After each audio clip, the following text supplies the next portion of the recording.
আপনাদের স্বাগত জানাই। আমি আমার রাজনৈতিক বিশ্লেষণ শুনবার জন্য, নট নেসেসারিলি আপনাকে এর সঙ্গে একমত হতে হবে, কিন্তু ভিন্ন মত, অন্যের মত শুনবার মধ্য দিয়ে নিজের চিন্তার জগতে একটা ব্যাপক পরিবর্তন করতে পারে। আপনার চিন্তা যেটা আপনি করছেন সেটা আরো অনেক বেশি সমৃদ্ধ হতে পারে। 2024 সালের জুলাই অগাস্টের ছাত্র জনতার অভ্যুত্থান ছিল একটা যুগান্তকারী মুহূর্ত, আমরা সবাই সেটা জানি। মাত্র 36 দিনের আন্দোলনে দীর্ঘ 15 বছরের প্রভাবশালী দোর্দণ্ড প্রতাপশালী আওয়ামী লীগ সরকার পতনের মুখ দেখেছিল। শেখ হাসিনা পালিয়ে গিয়েছিলেন। সেই অভ্যুত্থানের স্লোগান ছিল গণতন্ত্র পুনঃপ্রতিষ্ঠা, বৈষম্যহীন সমাজ গঠন এবং একটি অন্তর্বর্তী সরকারের অধীনে, নির্দলীয় নিরপেক্ষ সরকারের অধীনে নতুন নির্বাচনের আয়োজন। কিন্তু 1 বছর পূর্ণ হওয়ার আগেই সেই ঐতিহাসিক ঐক্যের ভিত্তি এখন ভাঙনের মুখে, চূড়ান্ত ভাঙনের মুখে। যে প্ল্যাটফর্ম, যে চেতনা, যে নেতৃত্ব ছিল, সবই এখন প্রশ্নের মুখে। এখন প্রশ্ন হচ্ছে, কেন এমনটা হলো? প্রথমত, আমার মতে আন্দোলনের সঙ্গে সংশ্লিষ্ট প্ল্যাটফর্মগুলোর রাজনীতিকরণ এই ভাঙনের একটা প্রধান কারণ। বিশেষ করে বৈষম্য বিরোধী ছাত্র আন্দোলনের রাজনীতিতে পা রাখা এবং পরে তা থেকে রাজনৈতিক দল জাতীয় নাগরিক পার্টি বা ন্যাশনাল সিটিজেন্স পার্টি, এনসিপি নামে যেটা বহুল পরিচিত, এর জন্ম। এই রূপান্তরটা অনেক মানুষকে বিভ্রান্ত করেছে। বিশেষ করে ওই ছাত্র নেতাদের কয়েকজন যখন সরকারে যোগ দিয়েছিলেন তখনই অনেককে বিমুখ করেছে। এনসিপির প্রধান নাহিদ ইসলাম নিজেই একসময়, আমার যত মনে পড়ে, বৈষম্য বিরোধী ছাত্র আন্দোলনের প্রধান মুখ ছিলেন।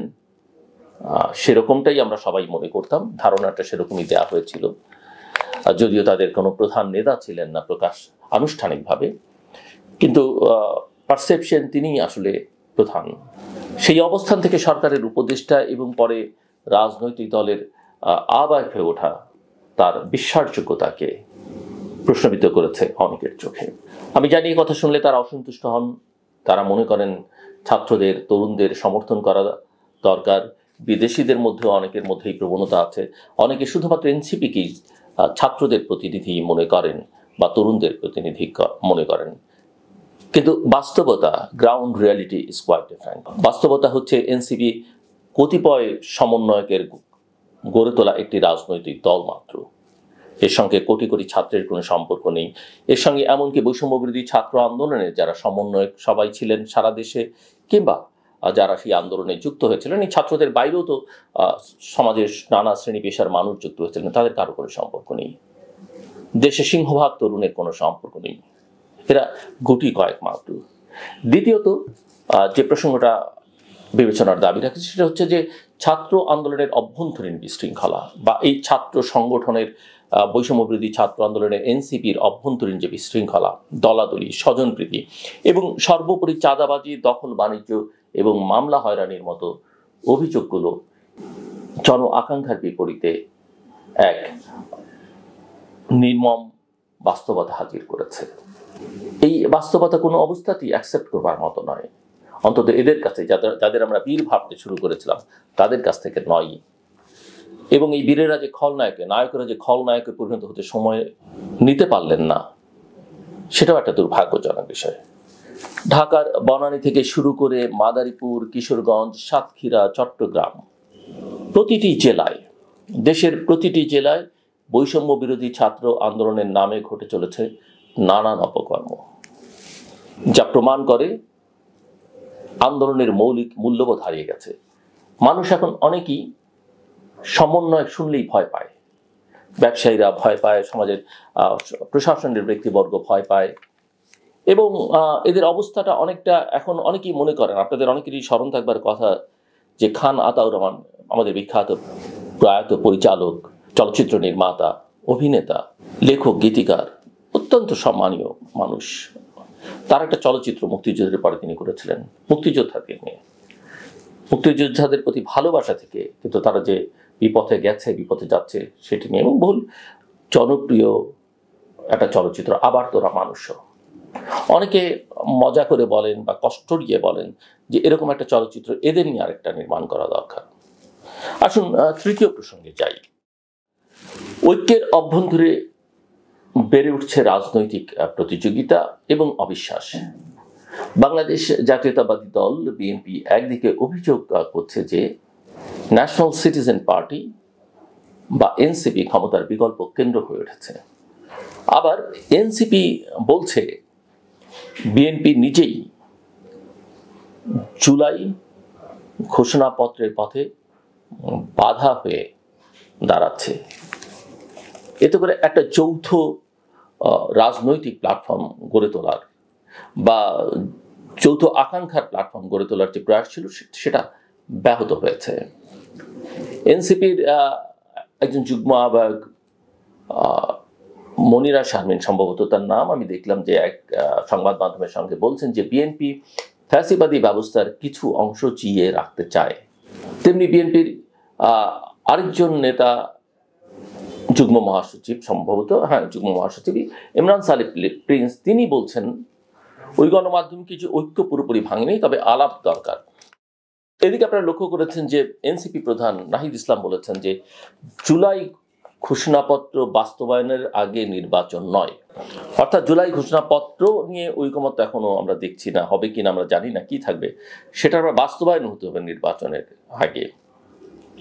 সো তাদের চাওয়া পরিষ্কার, এটা আমি অনেকবার বলেছি যে কি আসলে তারা চান। মূলত তারা এবং তাদের সঙ্গে আরো কিছু রাজনৈতিক শক্তি তারা চান নির্বাচনটা বিলম্বিত হোক, তারা এই সুযোগে নিজেদেরকে গুছিয়ে নেক, যা হোক, সেটা আমার মত। কিন্তু এই যে পারস্পরিক দোষারোপ রাজনীতির একটা পুরনো রোগেরই কিন্তু বহিঃপ্রকাশ, যে রোগটির কারণে অতীতে অনেক ঐতিহাসিক সম্ভাবনা নষ্ট হয়েছে বাংলাদেশের ইতিহাসের। আমরা 90-এর কথা স্মরণ করতে পারি, আমরা 2007-08-এর কথা স্মরণ করতে পারি। সো এই বিষয়টাকে কোনো বিশ্লেষক, যেমন ধরা যাক আমি একজন রাজনৈতিক বিশ্লেষক বা রাষ্ট্রবিজ্ঞানী দিলারা চৌধুরী, যিনি নিজে প্রফেসর দিলারা চৌধুরী, যিনি সরাসরি আমার শিক্ষক, তিনি এই বিষয়টাকে ব্যাখ্যা করছেন একটা শ্রেণী চিন্তার মাধ্যমে। তিনি বলছেন যে আন্দোলনের 80% অংশগ্রহণকারী ছিলেন শ্রমজীবী মানুষ যারা ফিরে গেছেন, এবং তিনি যথার্থই বলেছেন প্রফেসর দিলারা চৌধুরী। প্রফেসর দিলারা চৌধুরীর মতে এখন যারা আলোচনায় তারা উচ্চবিত্ত এবং তাদের স্বার্থ এক জায়গায় নয়। এখানে তার সঙ্গে আমি যোগ করতে চাই যে সবাই যে উচ্চবিত্ত ছিলেন তা নয়, কিন্তু এই 10 মাসে আসলে তারা দেশে মধ্যবিত্ত, উচ্চবিত্ত ছিলেন এবং একেবারেই দরিদ্র গোষ্ঠীর মধ্যে ছিলেন যারা, তাদেরও কেউ কেউ এখন উচ্চবিত্ত হয়ে গেছেন। তো প্রফেসর চৌধুরীর কথার মানে যেটা দাঁড়ায় সেটা হচ্ছে আন্দোলনের বাস্তব চালিকা শক্তি যদি হারিয়ে যায়, কেবল নেতৃত্ব দিয়ে আন্দোলন টিকিয়ে রাখা যায় না। এটা স্পষ্ট যে দেশের মানুষের সঙ্গে এদের আসলে এখন আর কোনো সংযোগ নেই। এরা ক্ষমতা, অর্থ, বিত্ত এদিকে বেশি মনোযোগ হয়েছে। এদিকে এই যে ছাত্র আন্দোলনের একজন সাবেক মুখপাত্র, বৈষম্য বিরোধী ছাত্র আন্দোলনের, যিনি এনসিপির নেত্রী ছিলেন, উমামা ফাতেমা, তার খুবটাও গুরুত্বপূর্ণ। তিনি সম্প্রতি এনসিপি ছেড়ে দিয়েছেন। তিনি বারবার বলেছেন যে এই আন্দোলন থেকে রাজনৈতিক সংস্কারের সুযোগ তৈরি হয়েছিল উমামা ফাতেমার মতে, কিন্তু কেউ এগোতে চায়নি। এবং এগুলো এখনকার যে কথাবার্তা, রেটরিক, এগুলোকে তিনি বলছেন মুখের বুলি। ছাত্র সংসদ নির্বাচন, নারীদের রাজনৈতিক অংশগ্রহণ, রাজনৈতিক দলের আর্থিক স্বচ্ছতা, এসব নিয়ে কথা তুলতেই অস্বস্তি শুরু হয় উমামার ভাষায়।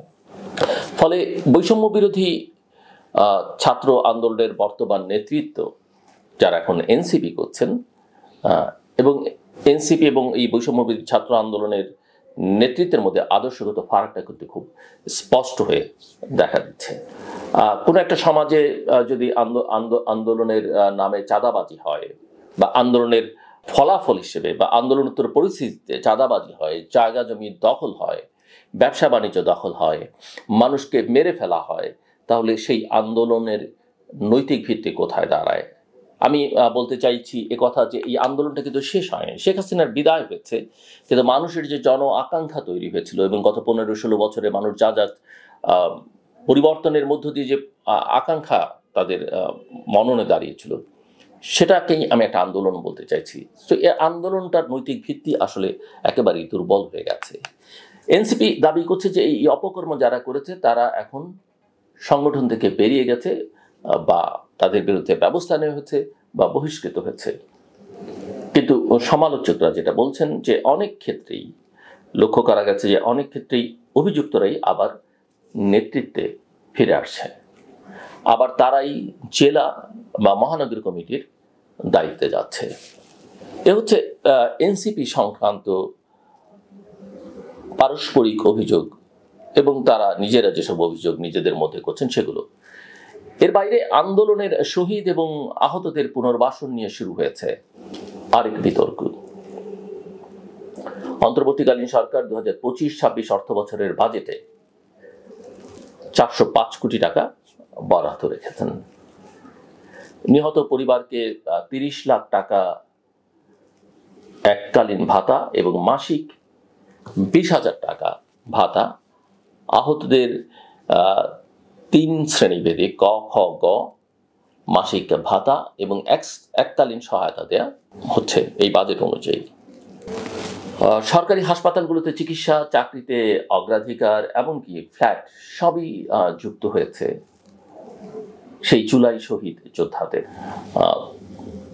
পরিচয়পত্রের সাথে। এখন প্রশ্ন হচ্ছে যে সবই ঠিক আছে, বাংলাদেশে এর আগে পরে অনেক আন্দোলন হয়েছে, অনেক গণতন্ত্রের জন্য সংগ্রাম হয়েছে, অনেকে রক্ত দিয়েছেন, সে কথা যেন আমরা ভুলে না যাই, মুক্তিযুদ্ধের কথা যেন আমরা ভুলে না যাই। সো এই পদক্ষেপগুলো একদিকে মানবিক, অপরদিকে প্রশ্নবিদ্ধ। অনেকেই বলছেন এটি নতুন কোটার জন্ম কিনা, আবার কেউ কেউ বলছেন যে আন্দোলন কোটা সংস্কার চেয়েছিল, যে আন্দোলন এমনকি মুক্তিযোদ্ধাদের কোটার বিরুদ্ধেও ছিল, আমাদের ইতিহাসের সবচেয়ে গৌরবময় অধ্যায়, সে আন্দোলনের মাধ্যমে আবার বিশেষ সুবিধাভোগী শ্রেণী তৈরি হচ্ছে কিনা তা ভাবা দরকার। আন্দোলন মানেই আন্দোলন সফল হলে আমি একটা কিছু পাবো, এই মনোবৃত্তি মানুষের মধ্যে তুলে দেওয়া হচ্ছে কিনা। জনগণের টাকায় এমন সুবিধাভোগী গোষ্ঠী তৈরি করা বৈষম্য বিরোধিতার আসলেই পরিপন্থী। আমি স্পষ্ট করে কথা বলতে চাই, যারা যুদ্ধ করেছে ৭১, যারা পরবর্তীকালে সংগ্রাম করেছে, কেউ নিজের প্রাপ্তির জন্য কিছু করেনি।